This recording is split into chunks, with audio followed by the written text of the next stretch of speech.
Entire Korean showbiz mourns nation's grandpa, Kim Yoo-jung, look devastated. Imagine the quiet unraveling of a thread that held together decades of heartfelt laughter and tears on screen. A thread woven so finely into the fabric of Korean storytelling that its sudden snap echoes like a sigh from the heavens. Lee Soon Jae, the irreplaceable national grandpa, has departed this world, leaving behind a legacy that feels both intimately personal and profoundly universal. His passing on November 25, 2025, at the age of 91, came as gently as the natural ebb of a life richly lived, succumbing to the quiet toll of old age without fanfare or struggle, a fitting coda to a man who embodied grace in every role. It stirs a deep ache in the soul, this realization that the actor who taught us to cherish family bonds through his portrayals is now the one whose family, and an entire nation, must learn to navigate without him. His absence a reminder of how deeply art can mirror our own vulnerabilities. From the moment news broke in the early hours of that fateful morning, a wave of sorrow swept across Asia, cresting highest in the Korean entertainment industry, where Lee Soon Jae was not merely a colleague, but a pillar, a sage whose wisdom extended far beyond scripts. The funeral arrangements unfolded with poignant efficiency at the funeral hall of Seoul Asan Medical Center in Songpa-gu, beginning that very evening, a space transformed into a sanctuary of shared grief, where black mourning attire blended with the soft glow of memorial lights. One can't help but feel a tender pull at the heartstrings, envisioning the scene. Rows of folding chairs filled with faces etched in quiet devastation, the air thick with unspoken stories of mentorship and camaraderie, as if the room itself held its breath in reverence for the man who had breathed life into so many characters. This outpouring wasn't just ritual, it was a collective exhale. A way for the industry to honor the 70-plus years he devoted to theater, film, and television, eras he bridged with effortless poise, from the raw intensity of stage performances in the 1950s to the nuanced warmth of modern dramas that made him a household name. Lee Soon Jae's journey began humbly in the post-war shadows of Korea, debuting on stage in 1956 with a production that captured the resilience of a rebuilding nation. His early roles in plays like those from the National Theatre demanding a raw authenticity that would become his hallmark. By the 1960s, he had transitioned to film, appearing in over 50 movies that ranged from historical epics to social commentaries, each one layering his reputation as a versatile force. Yet it was television that truly crowned him, starting with groundbreaking serials in the 1970s, where his commanding presence in family sagas set a benchmark for emotional depth. Reflecting on this, it's impossible not to swell with admiration for his tenacity. In an industry that chews up and spits out the young, he flourished into his 90s. His final bow in the 2024 KBS hit Dog Knows Everything, earning him the Daesang, the grand prize, at the KBS Drama Awards, making him the oldest recipient ever, a testament to enduring talent that humbles and inspires in equal measure. His posthumous bestowal of the Gold Crown Cultural Medal, South Korea's highest honor for cultural pioneers, arrived like a delayed applause from the universe, recognizing not just his extraordinary contributions, but the quiet revolutions he sparked in how Koreans saw themselves, through flawed yet loving fathers, stern yet affectionate grandfathers, and elders whose guidance felt like a warm hand on the shoulder. As the evening wore on at the funeral hall, the line of mourners snaked through the corridors, a procession that media whispers dubbed half of showbiz, converging to pay respects, their presence a mosaic of gratitude painted in tears and bowed heads. The atmosphere hung heavy, laced with the scent of white chrysanthemums and the murmur of condolences, each arrival amplifying the collective weight of loss, evoking a profound sense of unity and sorrow that binds strangers as kin. It tugs at the core to picture this: the usually vibrant halls of celebrity, now subdued to whispers, where laughter once echoed now resonates with sniffles and sighs, a stark reminder of how one man's light can dim an entire constellation. Leading the tributes was Kim Young-ok, the beloved national grandma, whose arrival shattered the fragile composure of all who witnessed it. Overwhelmed by grief, she collapsed into sobs so raw they seemed to echo her own decades-spanning partnership with Lee on screen and off, her frail form needing support just to stand before his portrait. A gentle, smiling visage that captured his essence so perfectly it felt like he might offer a reassuring nod. Her tears weren't just personal. They were a bridge to every viewer who ever felt seen in their portrayals of enduring love, leaving an indelible pang of empathy that lingers long after the moment fades. Not far behind came Kim Yoo-jung, the nation's little sister, her youthful face shadowed by an expression of profound sorrow that belied her years. A quiet bow before the altar, speaking volumes of the respect she held for the man whose dramatic lineage she now carries forward. Yoon Eun-hae followed, her eyes rimmed red, the sadness etched in her posture, a silent eulogy to the shared screens where Lee's paternal warmth had contrasted her vibrant energy, stirring a bittersweet nostalgia for roles that felt like family reunions. Then there was Choi Ji-woo, the Queen of Tears, whose moniker proved prophetic as she wept openly, her shoulders shaking with the force of emotions long bottled, a release that humanized her in the eyes of fans who adored her for evoking just such catharsis on screen. It's heart-wrenching to think how his passing unlocked a floodgate, mirroring the very vulnerability he mastered.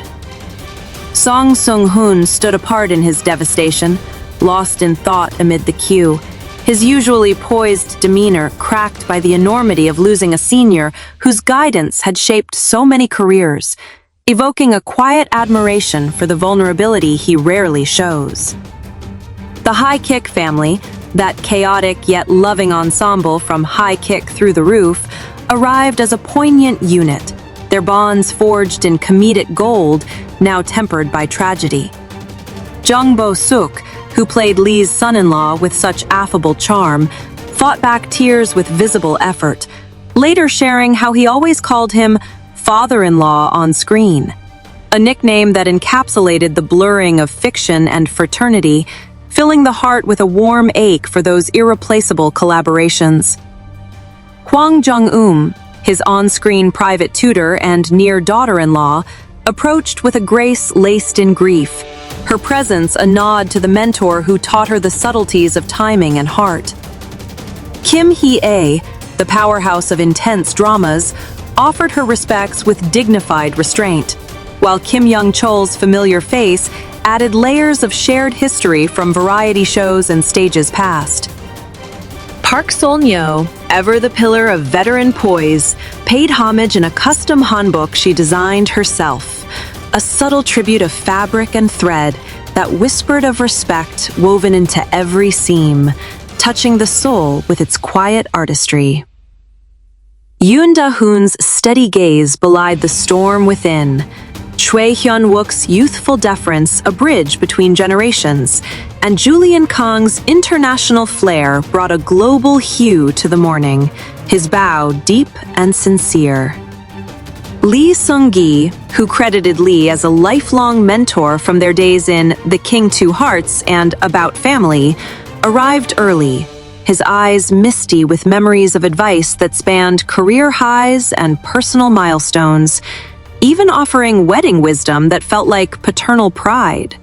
It's profoundly moving to see how one man's words could ripple into another's life like that, a legacy of kindness that defies time. So Ye-ji's heartfelt tribute on social media preceded her visit, words of gratitude for his performances that inspired her own path, while the cast of The People Upstairs, Ha Jung-woo, Gong Hyo-jin, and others held a moment of silence at their premiere, a ripple of respect that extended the funeral's reach. Baek Il-sob, Choi Soo-jung, Ha Hee-ra, and Kim Hak-rae joined the throng, their collective presence turning the hall into a living archive of Korean entertainment, each step forward a chapter closing with gentle finality. Beyond the stars, the outpouring touched every corner. Seoul Mayor Oh Se-hoon and even political figures like President Yoon Suk-yeol extended condolences, underscoring Lee's role as a cultural statesman whose work transcended screens to shape national identity. Fans across Asia flooded social platforms with memories, clips from Boys Over Flowers, where his grandfatherly mischief stole scenes, or Her June, where his historical gravitas grounded the epic, or Lee San, Wind of the Palace, where his imperial wisdom commanded awe. Armies, BTS's devoted global fandom, sent waves of love, recalling his praise for the group and vowing eternal thanks, a cross-cultural embrace that warms the spirit amid the chill of loss. Even in Malaysia and Vietnam, headlines mourned the legend, translations of his name carrying the weight of shared adoration for dramas like What is Love that introduced his charm to new shores. Photos and videos of these moments, Kim Young-uk's supported steps, Choi Ji-woo's unbridled sobs, the endless respectful cue, spread like wildfire, each frame a shard of collective heartbreak that binds viewers in empathy, making the grief feel both intimate and infinite.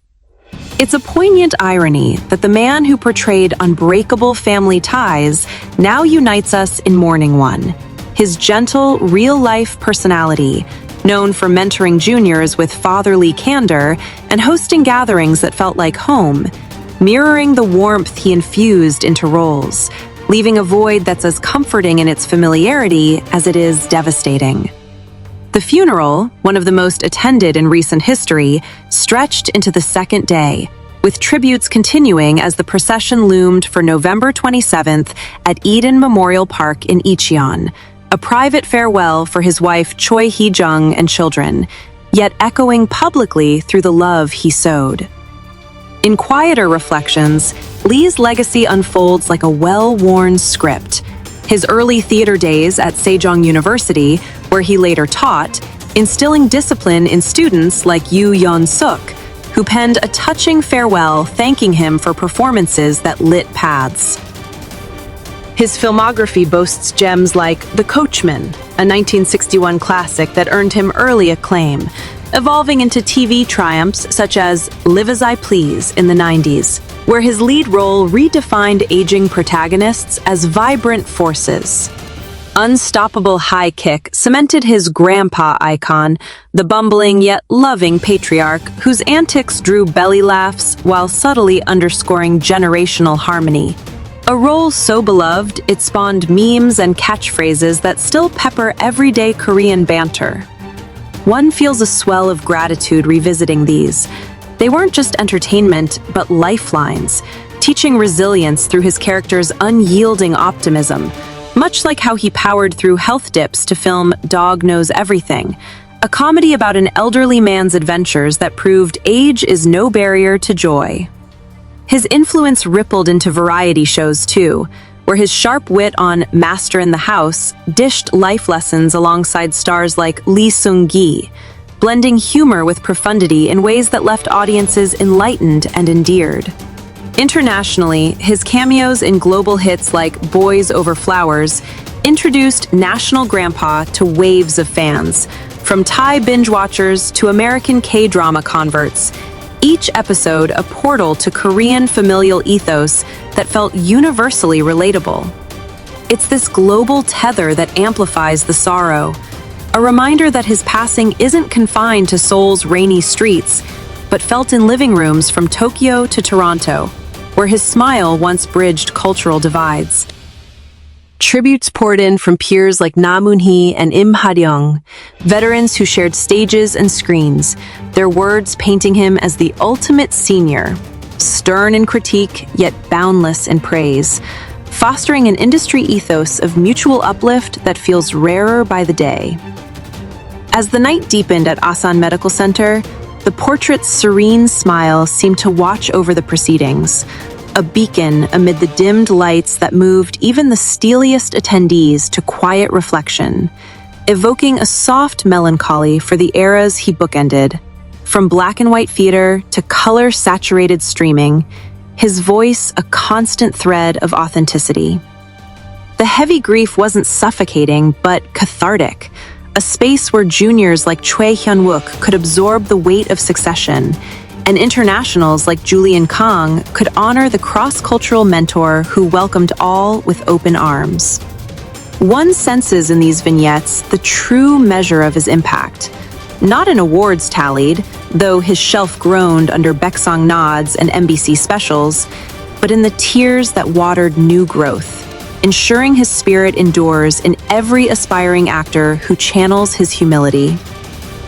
The morning after brought no easing of the pall. Instead, it amplified the finality as preparations for burial stirred, family holding close amid the public vigil, a balance of privacy and legacy that Lee himself would have approved with a knowing chuckle. Fans shared anecdotes of chance encounters, his habit of signing autographs with personal notes, or advising strangers on set visits with grandfatherly candor. Stories that humanize the icon, making his absence feel like losing a distant relative whose holidays you always anticipated. In dramas like The Innocent Man, his authoritative yet compassionate turns added moral anchors, while in lighter fare like Father is Strange, he unpacked modern family dynamics with nuance that sparked national conversations on elder care and reconciliation. These layers reveal a performer who didn't just act, he illuminated, his choices rippling into societal shifts, leaving admirers with a profound respect tinged with wistful longing. Across social feeds, the deluge continued. Edited montages of his career arc, from youthful intensity in The Great Revival to sage serenity in later works, each clip a love letter that heals even as it hurts. It's this communal storytelling that immortalizes him, transforming grief into a tapestry of shared joy, where his aha exclamations from high kick become rallying cries against sorrow. Politicians and citizens alike cued, from everyday admirers clutching flowers to figures like Lee Jae-myung, underscoring his role as a unifier in divided times, his characters often the glue mending fractured homes on screen. The emotional undercurrent, celebrities like Yoo-jung and Choi Soo-jung clasping hands in solidarity, fosters a sense of belonging, a fleeting family forged in farewell that soothes the soul's raw edges. As dawn broke on November 26th, the venue still hummed with subdued activity, wreaths from agencies piling high, each ribbon a vow of remembrance. Lee's real-life benevolence shone through tales of him funding young talents' debuts or mediating industry spats with paternal diplomacy, qualities that endeared him beyond fame, evoking a gentle envy for those who knew him up close. His final project, Dog Knows Everything, wasn't just a swan song but a manifesto, an octogenarian sleuth unraveling mysteries with wit and whimsy, proving vitality knows no expiration. A message that now lands with poignant urgency. Watching clips, one feels a surge of inspiration laced with melancholy, his twinkling eyes challenging us to live as fully in our twilight as he did in his zenith. The end of an era doesn't come quietly with Lee Soon Jae. It arrives with the thunder of applause deferred, his passing a curtain call that demands encores in every retelling. From the theater troupes he mentored to the global diaspora he touched, his footprint is etched indelibly, a map for navigators lost in creative wilderness. In the hush following the funeral's peak, as stars like An Jae-wook and Shin Min-ah lingered in quiet vigil, the air seemed to whisper his ethos. Persevere with kindness, perform with heart. It's this whisper that lingers, a balm against the bite of loss, assuring that while the national grandpa has gone ahead, his stories, vibrant, vital, victorious, will gather us round the hearth for generations, warming the places he once filled with his unmatched glow.